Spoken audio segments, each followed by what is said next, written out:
Assalamualaikum warahmatullahi wabarakatuh. Kembali lagi bersama saya Novialis, mahasiswa jurusan Tadris Biologi, Fakultas Tarbiyah dan Ilmu Keguruan.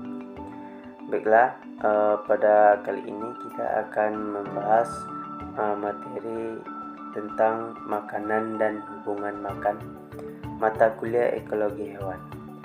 Nah, yang pertama, heterotrof. Semua hewan adalah makhluk yang bersifat heterotrofik atau kebalikan dari autotrof. Artinya, untuk memperoleh nutrien organik untuk keperluan tubuhnya, hewan harus memakan organisme lain, baik makhluk yang masih hidup atau makhluk yang sudah mati. Sebagian besar umur hewan digunakan untuk memperoleh makanan.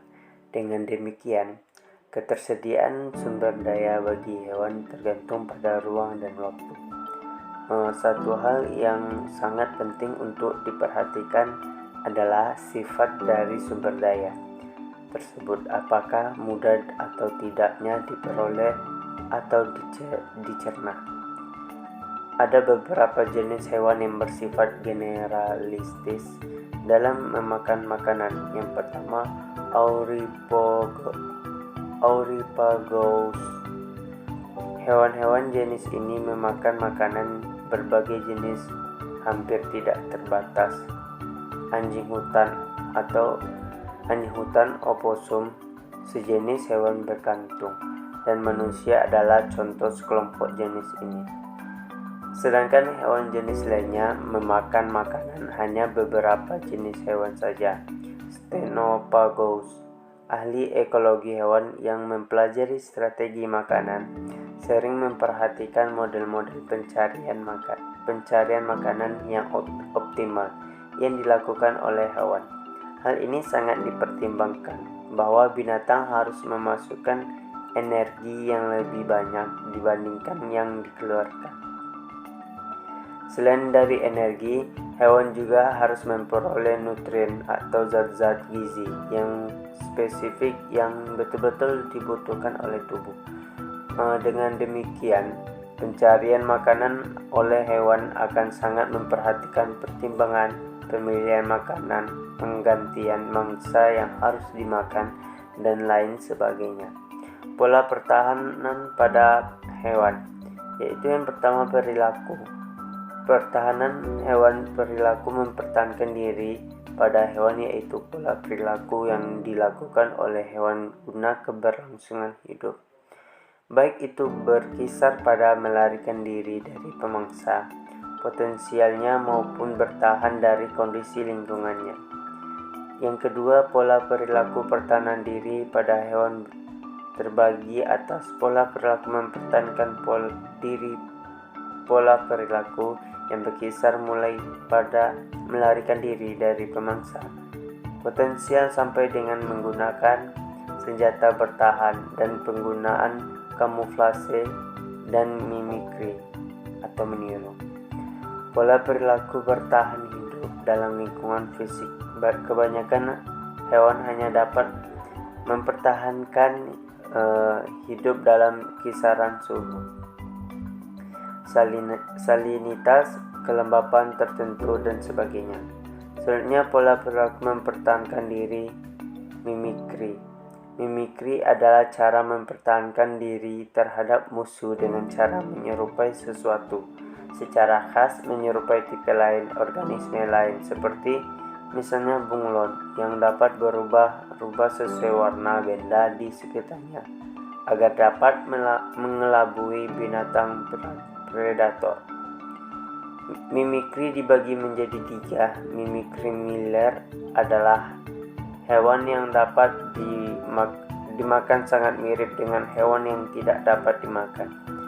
Selanjutnya, mimikri Bates. Mimikri Bates ini adalah hewan yang tidak berbahaya menyerupai hewan lain yang berbahaya. Mimikri agresif adalah hewan yang mengembangkan alat untuk mengelabui mangsanya. Selanjutnya, mimikri pada serangga, mimikri Batesian mekanisme, dan mimikri ini adalah peniruan oleh serangga peniru yang tergolong tidak berbahaya pada model-model serangga yang tergolong berbahaya atau beracun. Mimikri pecamian serangga yang menerapkan mimikri jenis ini akan meniru ciri-ciri serangga yang tidak berbahaya atau mungkin berguna untuk menipu inang atau mangsanya, sehingga memudahkannya memangsa tanpa dicurigai oleh anggota koloni mangsa. Selanjutnya, kamuflase, proses adaptasi yang menyamakan atau menyeragamkan warna kulit dengan lingkungan sekitarnya untuk melindungi diri dari predator atau untuk mencari makanan.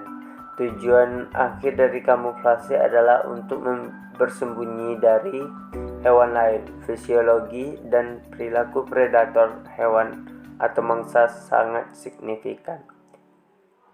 Autotomi adalah teknik pertahanan hidup dengan cara mengorbankan salah satu bagian tubuh, mengeluarkan bau atau cairan tubuh. Pola perilaku pertahanan diri dari biasanya dilakukan oleh hewan-hewan tertentu untuk menghindari pemangsanya atau merasa jiwanya terancam. Hewan yang mengeluarkan bau atau cairan tubuhnya saat merasa dirinya terancam, contohnya adalah singung. Selanjutnya, pola perilaku bertahan hidup dalam lingkungan fisik, kebanyakan hibernasi. Hibernasi ini adalah teknik bertahan hidup pada lingkungan yang keras dengan cara tidak menonaktifkan dirinya atau dorman. Contoh-contoh perilaku pertahanan pada hewan: cicak dan kadal. Jika ada pemangsa yang menyerang dan menangkap ekor cicak, makhluk tersebut akan segera memutuskan ekornya. Bagian ekor yang putus akan bergerak-gerak untuk beberapa menit. Selanjutnya ada bunglon, bisa mengubah warna kulitnya. Biasanya berubah dari warna-warna cerah, misalnya kayak warna hijau, kuning, atau abu-abu terang, menjadi warna yang lebih gelap, kecoklatan atau kehitaman. Bunglon dapat mengubah warna kulit sesuai dengan lingkungannya. Bunglon koevolusi hubungan makan organisme pemangsa atau predator atau organisme mangsa mengalami koevolusi. Ini berarti bahwa suatu perubahan evolusioner pada organisme mangsa akan menyebabkan terjadinya perubahan evolusioner pula pada organisme pemangsa. Begitu juga sebaliknya. Baik, sekian materi dari saya. Semoga bermanfaat. Lebih dan kurang saya mohon maaf. Assalamualaikum warahmatullahi wabarakatuh.